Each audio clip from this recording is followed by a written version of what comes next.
bago tayo mag-umpisa mga chong, pakilike muna na itong video dahil malaking tulong na yan sa ating munting channel. Well, mukhang may ibubuga pa rin itong si The Man with a million moves. Walang iba kundi si James Yap dahil sa pinakita nitong performance kanyang debut game kasama ang Blackwater Bossing kontra Meralco Bolts kagabi, kung saan nanaig ang Bossing sa score na 96-93. Well, ayon pa sa mga insiders dahil sa pagdating ni James Yap sa Blackwater Bossing ay dumarami rin ang mga fans na nakikinood sa team practice ng kupunan at marami-rami din ang mga fans na nanonood sa debut game kontra Meralco Bolts. Kaya sabi ng mga fans, lumalakas o malakas talagang humatak itong si James Yap.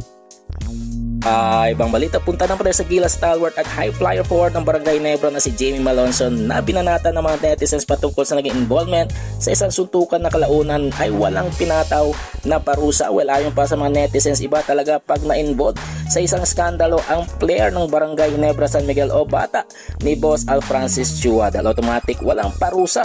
Pero what if kung nangyari ang skandalo na involved ang ibang player, panigurado suspension o termination ang mangyayari. Well, panghuli sa ating balita mga chong, patungkol naman sa big man ng Magnolia Chicken Templados na si James Laput na sayang ang talento dahil hindi ginagamit ni Coach Chito Victolero. Well, ayon pa sa mga fans, sayang si James Laput dahil hindi nabibigyan ng sapat na playing time ni Coach Chito Victolero. Pero hiling o wish ng mga fans, sana ngayong Philippine Cup ay mabigyan na ng sapat na playing time si James Laput. Hindi puro Ian Sanggalang na lang at Rafi Ribis ang ginagamit. So good luck na lamang sa performance ni James Laput ngayong Philippine Cup. Well mga chong, nandito na lang ang ating balitang PBA at syempre huwag kalimutan mag-subscribe at i-like ang video bilang pagsuporta. So this is Channel B once again.